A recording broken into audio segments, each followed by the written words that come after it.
अन्नदाता, पग पग पर है संग तुम्हारे अन्नदाता। लहू किसानों का बन के पसीना सींचता है धरती का सीना। मेहनत का तेरी हक दिलवाने, नई तकनीक नई खोज बताने।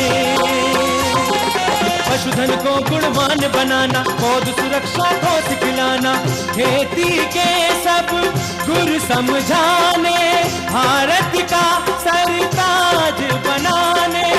आठों पहर है संग तुम्हारे अन्नदाता, अन्नदाता।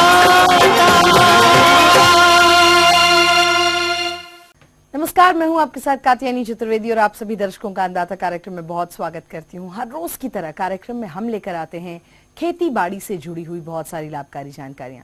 तो चलिए सबसे पहले देखते हैं क्या है विशेष आपके लिए आज के कार्यक्रम में। पॉली हाउस में किसान कर रहे हैं चाइनीज सरसों की खेती।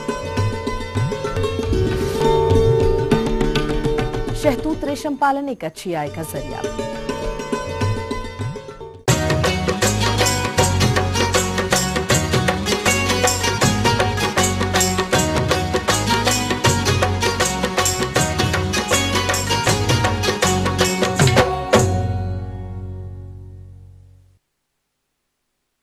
हमारे राज्य के जो भी किसान रबी प्याज की खेती करना चाहते हैं वो इससे अधिक उपज तभी ले सकते हैं जब उन्नत किस्म का चयन करके वैज्ञानिक तरीके से इसकी नर्सरी डालकर स्वस्थ पौधे तैयार करें और इन तैयार पौधों का खेत में रोपण करें।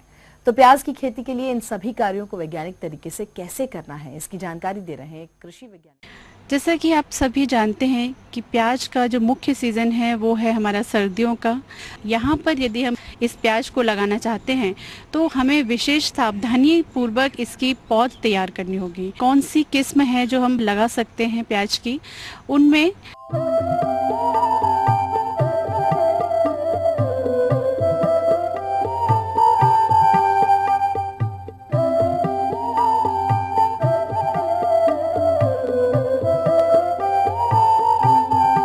तो किसान भाइयों, ये सभी प्रजातियां जो हैं वो प्याज की हैं और हम इन बीजों को लगा करके एक सफल और अच्छा लाभकारी उत्पादन ले सकते हैं। सबसे पहले हम इसके लिए क्यारियां तैयार करेंगे। क्यारी हमारी किस तरह की होनी चाहिए? इसमें लगभग 3 मीटर लंबी क्यारी, 1 मीटर चौड़ी और ज़मीन से उठी हुई क्यारियाँ होनी चाहिए जो कि 25 से 30 सेंटीमीटर तक की ऊंची क्यारियाँ हों और हर क्यारी के बीच में एक नाली रखनी है।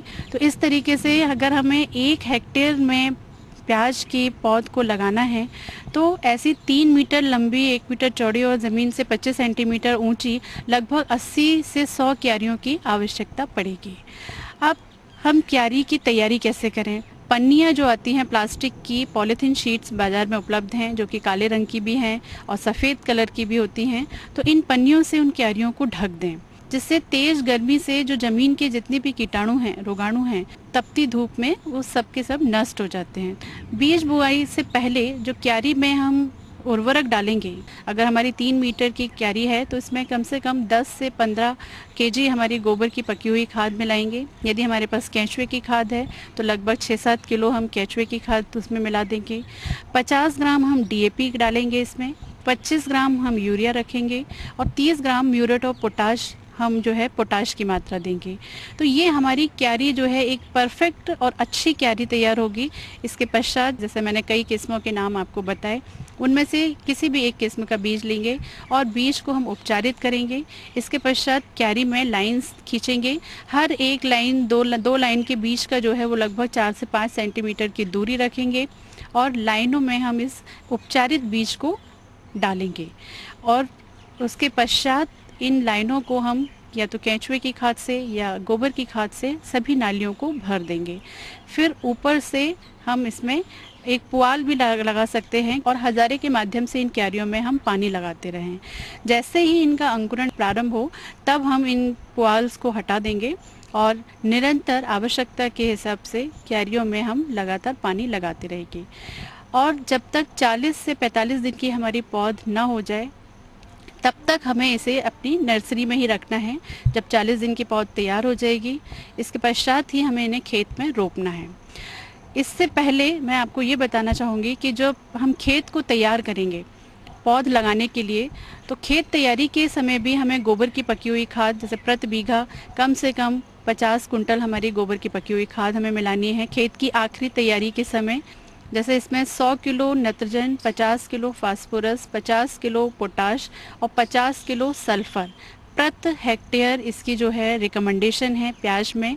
तो इस रिकमेंडेशन के तहत हम पूरा का पूरा फास्फोरस, पूरी मात्रा पोटाश की और पूरी मात्रा सल्फर की और लगभग आधी मात्रा हम नाइट्रोजन की हम प्रारंभ में ही खेत की आखिरी जुताई के समय पूरे खेत में मिला करके खेत तैयार कर लेंगे।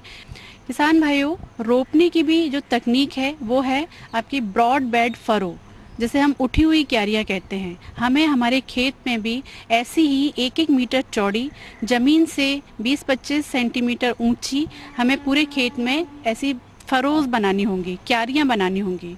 और जब क्यारियाँ तैयार हो जाएंगी तब हम उन पे 10-10 सेंटीमीटर की दूरी पर एक-एक पौधे को रोपेंगे। एक लाइन से दूसरी लाइन की जो दूरी होगी वो 15 सेंटीमीटर की रहेगी।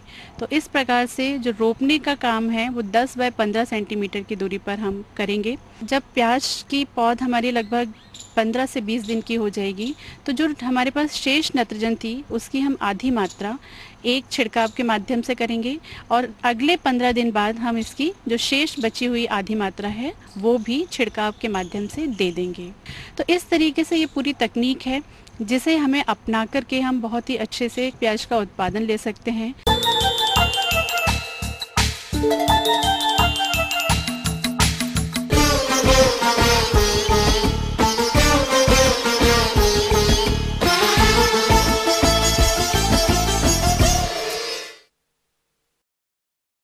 कृषि के क्षेत्र में हरियाणा और हिमाचल प्रदेश हमेशा से ही अग्रणीय रहा है और प्रदेश के किसान परंपरागत खेती और पुराने तरीकों को छोड़कर नई तकनीकियों को अपना रहे हैं।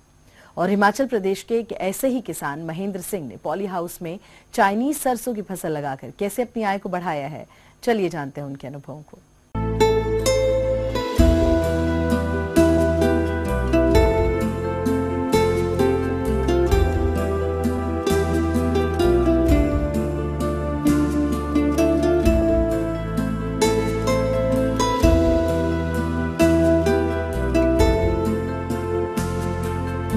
मैं जो खेती का काम करता हूँ, मैंने अपने इस पॉली हाउस में ये चाइनीज़ सरसों का बीजा जो कि 1 महीने में ही तैयार हो जाता है।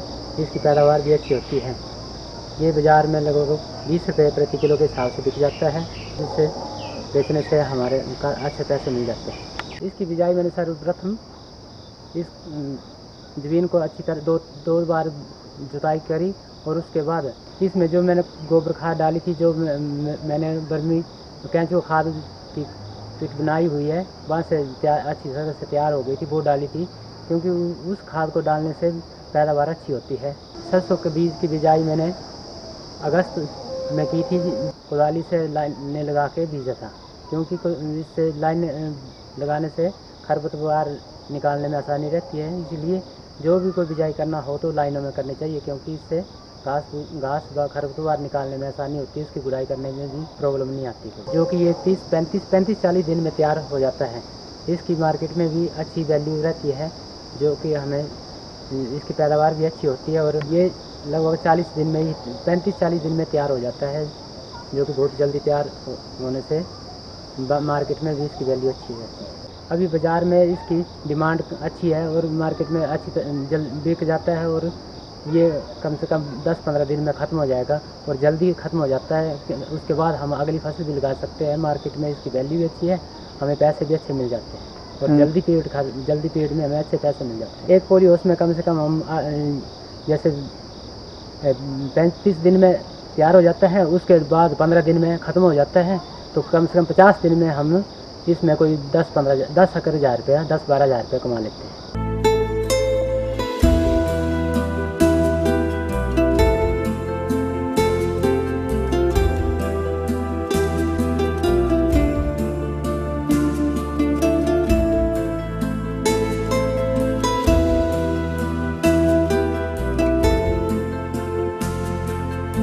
जी हाँ, तो ये थी कुछ उपयोगी जानकारियां। आप लेते हैं यहाँ पर एक बहुत छोटा सा ब्रेक, बहुत जल्द लौटेंगे और कार्यक्रम में आगे है महत्वपूर्ण जानकारियां, इसलिए बने रहिए हमारे साथ।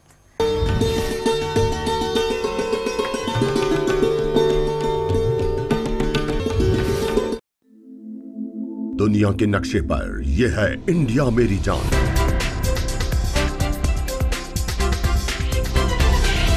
भारत थोड़ा अलग है।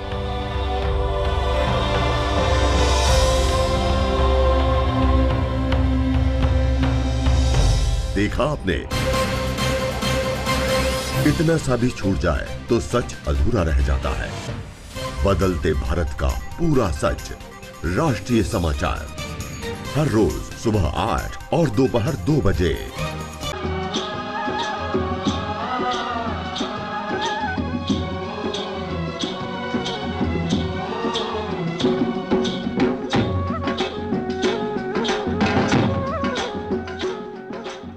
ब्रेक के बाद आप सभी का एक बार फिर से बहुत स्वागत है अन्नदाता कार्यक्रम में और बढ़ते हैं अपनी अगली प्रस्तुति की ओर।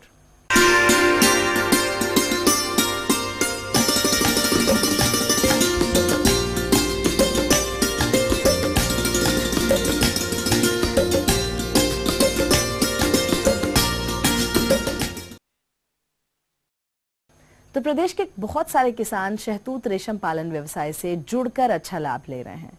इसलिए हमारे जो भी किसान भाई शहतूत रेशम पालन करना चाहते हैं तो वो इस व्यवसाय को करते समय किन किन वैज्ञानिक पहलुओं का ध्यान रखेंगे, इस बारे में विस्तार से जानकारी दे रहे हैं एक विषय विशेषज्ञ टीवी राव। शहतूत रेशम पालन करने के लिए खेतों में शहतूत का पौधारोपण किया जाता है। उसके बाद शहतूत का पत्ती आने के बाद उन पत्तियों को तोड़ के कीड़ों को घर के अंदर ही पाला जाता है। और ये इसमें भी 5 अवस्था होते हैं, प्रथम, द्वितीय, तृतीय, चौथी, 5वां अवस्था। 5वां अवस्था के बाद वो कोसा बनाना चालू कर देता है। अभी जो ब्रशिंग किए हैं प्रथम अवस्था है, माने अंडे फूटने के बाद 6 दिन के बाद की अवस्था है ये प्रथम। एक ट्रे में जब छोटे कीड़े रहते हैं, जब हैचिंग के रहते हैं, लगभग जो है 10,000 कीड़े एक ट्रे में छोटे कीड़े में होती हैं। वही बड़े होने के बाद लगभग 10 गुना बढ़ जाता है, माने 4 ट्रे का 40 ट्रे में करना पड़ता है जब 5 अवस्था आती है। 4 ट्रे में शुरुआत में ब्रशिंग किया जाता है। 25 DFL एक ट्रे में ब्रशिंग किया जाता है। 100 DFL के लिए 4 ट्रे की आवश्यकता पड़ता है शुरुआत में। धीरे धीरे जैसे द्वितीय अवस्था, तृतीय अवस्था बढ़ते बढ़ते उसको 4 का 8 हो जाते हैं, 8 का 16 हो जाते हैं, 16 का 32 हो जाते हैं। इस प्रकार 100 DFL बांधने के लिए लगभग 32 से लेकर 50 ट्रे की आवश्यकता पड़ती है। इसको जैसे कीड़ा हैच होते हैं, छोटे छोटे कृमि आती हैं, उस समय से उसका भोजन प्रक्रिया चालू हो जाता है। उसको ट्रे में या चबड़े में, बांस के चबड़े में ब्रशिंग किया जाता है और दिन में 4 बार पत्तियां देना पड़ता है। 6-6 घंटे के अंतराल में दिन में 4 बार उसका भोजन देना पड़ता है। और इस प्रकार प्रथम अवस्था में जैसे जैसे पत्ती डालते रहते हैं, वो पत्ती खा के बेड जो है थोड़ा सा उसको बेड कहते हैं हम लोग, पत्ती की मात्रा ज़्यादा हो जाता है, जो खाने के बाद जो बच जाते हैं उसको हम क्लीनिंग करते हैं। क्लीनिंग करके बचा हुआ पत्ती को अलग कर देते हैं। फिर नया चबड़ा में उसको फिर से नया सिर से उसको भोजन देना चालू करते हैं। इस प्रकार जब भी वो पत्ती बिना खाया हुआ पत्ती से बेड मोटा हो जाता है, वो क्लीनिंग करना पड़ता है। क्लीनिंग जो है नेट से करते हैं, उस नेट डाल के उसको नेट को ऊपर जो है पत्ती डालते तो पूरा कीड़े नया पत्ती पे आ जाते हैं। उस नेट को उठा के दूसरा ट्रे में डाल देते हैं। नीचे का बचा हुआ पत्ती, बिना खाया हुआ पत्ती और उसका लेटर्स, वो सबको अलग कर दिया जाता है। इसमें रूम टेम्परेचर मेंटेन किया जाता है। 25 डिग्री से लेकर 30 डिग्री के अंदर अंदर उसको टेम्परेचर रखा जाता है। अगर 25 डिग्री से नीचे भी हो जाए या 30 डिग्री से ऊपर भी हो जाए, कीड़ों को नुकसान होने का संभावना रहती है। ऐसा में बैक्टीरिया, वायरल डिसीजेस आने की संभावना रहती है। और उसको समय समय पर चूना छिड़काव कीड़ों के ऊपर करते हैं ताकि कीड़ों को स्वस्थ रहे, वो बीमारी से दूर रखे। उसको लगातार 30 दिन खिलाने के बाद कीड़ा बड़े होके कोसा बनाना चालू करते हैं। जब 5वीं अवस्था के बाद पत्ती खाने के बाद कोसा बनाने लगती हैं, उस समय उस कीड़ों को, पके हुए कीड़ों को चंद्रिका करके एक उपकरण रहता है बांस से बना हुआ, उसमें डाला जाता है। फिर उसके अंदर जो है वो कीड़ा कोसा बना, अपने चारों ओर धागा बुनते हुए कोसा बना देते हैं। खास देखभाल की जरूरत नहीं है, लेकिन उसका लगातार जो है 6-6 घंटे के अंतराल में पत्ती देते रहना। जब रेशम कीट कोया बनाने के लिए तैयार होता है तो पत्ती खाना बंद कर देता है तथा इसका रंग अल्प पारदर्शक हो जाता है। ऐसे कृमि को छांटकर कोया निर्माण हेतु चंद्राकी या अन्य उचित स्थान पर रख दिया जाता है। कोया निर्माण का यह कार्य लगभग 72 घंटे में पूरा हो जाता है। 1 औंस कीट से औसत कोया उत्पादन लगभग 35 से 40 किलोग्राम होता है। कोया की उत्पादकता प्रति एकड़ शहतूत की पत्ती के उत्पादन पर निर्भर करती है। सामान्य तौर पर अपने प्रदेश में 1 एकड़ में लगभग 7000 से 8000 किलोग्राम शहतूत पत्ती का उत्पादन होता है। प्रत्येक वर्ष लगभग 6 औंस कीटांड का कीट पालन 1 एकड़ क्षेत्रफल पर किया जा सकता है, जिससे लगभग 225 किलोग्राम कोया का उत्पादन प्रति वर्ष संभावित है। परंतु शहतूत के वृक्षों की उचित मात्रा में कर्षण कार्य, खाद एवं पानी की उपलब्धता कराकर प्रति एकड़ पत्ती के उत्पादन को और बढ़ाया जा सकता है।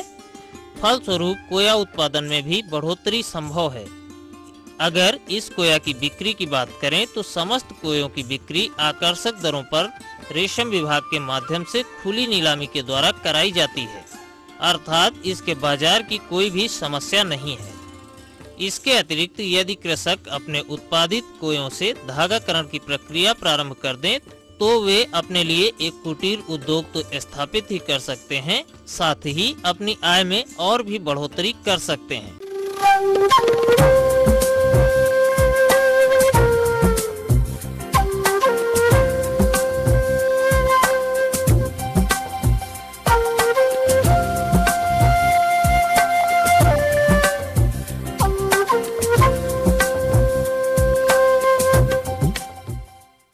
तो मौसम के अनुसार प्रबंधनों पर टिकी होती है आपकी खेती बाड़ी, और इसीलिए मौसम पूर्वानुमान और उस पर आधारित साप्ताहिक कृषि सलाह इस प्रकार है।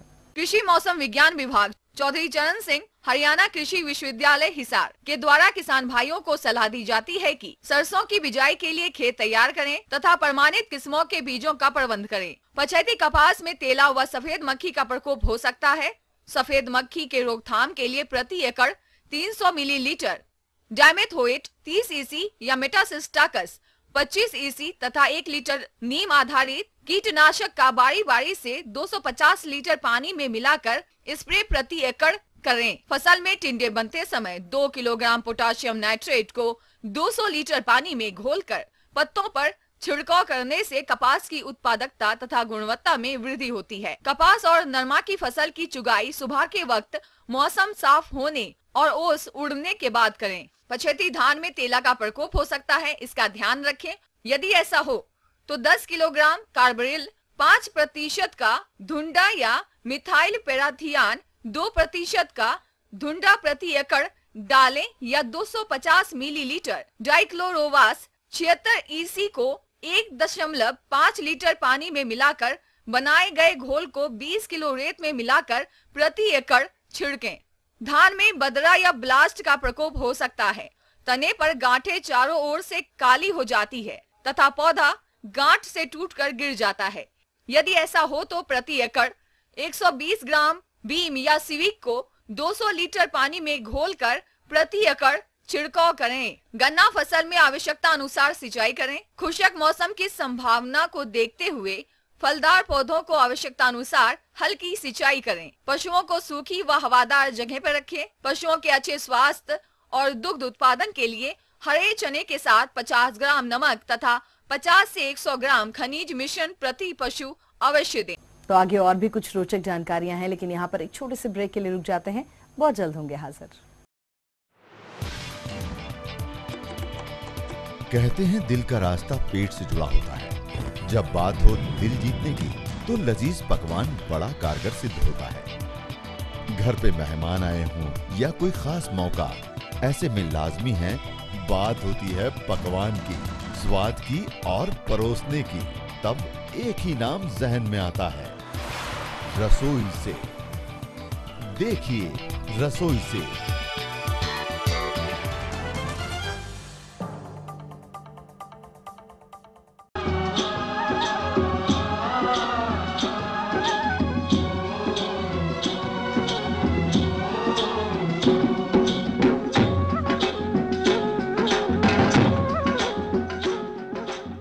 ब्रेक के बाद आप सभी दर्शकों का एक बार फिर से बहुत स्वागत है और चलिए अब रुख करते हैं अपनी अगली कड़ी की ओर।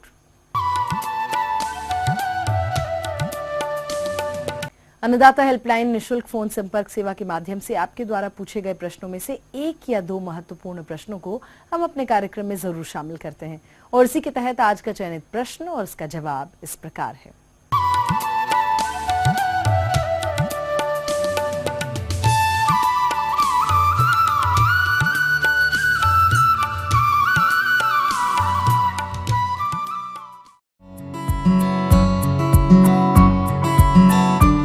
स्थान का चयन। मौनालय के पास 2 से 3 किलोमीटर क्षेत्र में वनस्पति की भरमार हो ताकि मधुमक्खी को वर्ष भर पराग व मकरंद मिल सके। चयनित स्थान समतल होना चाहिए। चयनित स्थान पर पर्याप्त मात्रा में ताजा पानी, हवा, छाया व धूप होनी चाहिए। मौनालय के पास अनावश्यक पेड़ पौधों व पानी का जमाव नहीं होना चाहिए। चयनित स्थान चींटी, दीमक व मौन शत्रु से मुक्त होना चाहिए। मौन पालन का उपयुक्त समय। मौन पालन व्यवसाय फरवरी, मार्च या अक्टूबर, नवंबर में आरंभ करना चाहिए। प्रायः शरद ऋतु व बसंत ऋतु में सरसों व अन्य फसलों के अलावा फूलों की भरमार रहती है। मधुमक्खियों को मधुस्राव भी पर्याप्त मात्रा में मिलता है। साथ ही रानी मक्खी अंडे भी काफी संख्या में देती है। अतः इसके पालन हेतु इसका प्रबंधन अभी से शुरू करना चाहिए। मौन पालन हेतु सामग्री। इस व्यवसाय हेतु लकड़ी के बने बक्से, मुंहरक्षक जाली, रानी, हाथों हेतु दस्ताने, धुआंदानी एवं बक्सा और औजारों की आवश्यकता पड़ती है।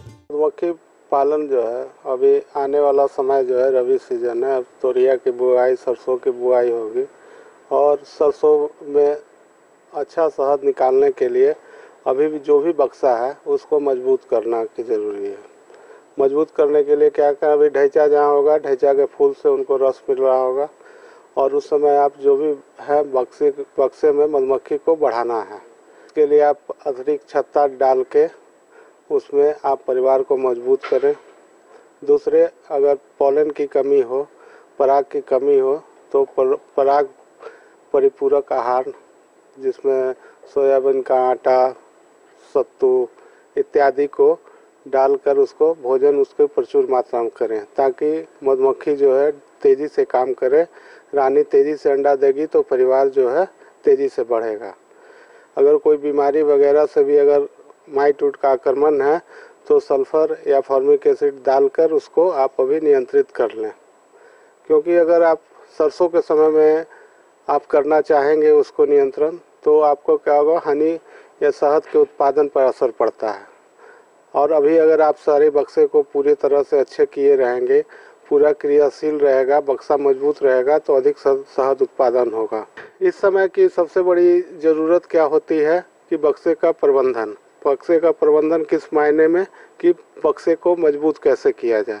अब बक्से में अगर आपका 6 फ्रेम है, 7 फ्रेम है, 8 फ्रेम है तो उसको कम से कम 8 या 9 फ्रेम पर सभी बक्सा रखें ताकि सरसों के समय आप सुपर जो है उस पर चढ़ा सकें।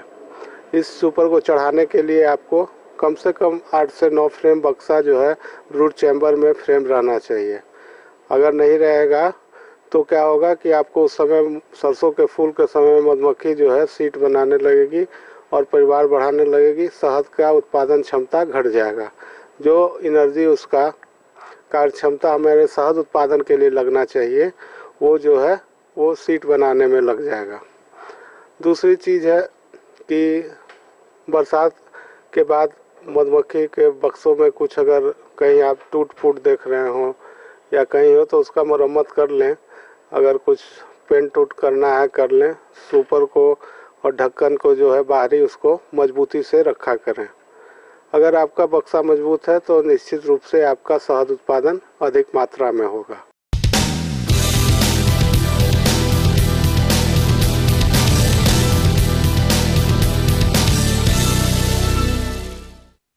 तो राज्य की विभिन्न मंडियों में कृषि उत्पादों के चढ़ते और उतरते बाजार भाव की संक्षिप्त जानकारी इस प्रकार है।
करते हैं कि आज का कार्यक्रम आप सभी दर्शकों के लिए बेहद उपयोगी रहा होगा। किसान भाई और अन्नदाता आपकी सेवा के लिए संकल्परत है और कृषि संबंधित समस्या और सुझावों के लिए आप हमें इस पते पर संपर्क भी कर सकते हैं। प्रोड्यूसर अन्नदाता ETV Haryana Himachal Pradesh, Ramoji film city Hyderabad 501512। साथ ही आप हमें ईमेल भी कर सकते हैं और हमारा ईमेल एड्रेस नोट कर लीजिए annadatar.hp@rate.etv.co.in। इसके अतिरिक्त आप हमें निःशुल्क हेल्पलाइन नंबर 180010845999 पर सोमवार से शनिवार सुबह 10 बजे से लेकर शाम के 4 बजे के बीच में कभी भी संपर्क भी कर सकते हैं। और चलिए आप देखते हैं कल दिखाए जाने वाले कार्यक्रम की मुख्य झलकियां। पालक की सफल खेती पर एक किसान का अनुभव।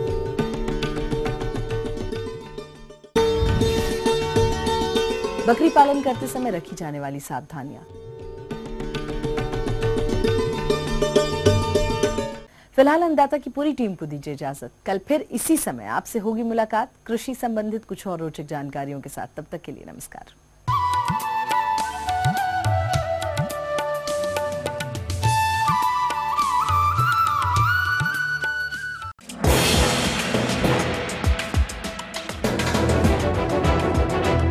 आप देख रहे हैं ETV न्यूज हरियाणा हिमाचल प्रदेश, खबर ही जीवन है।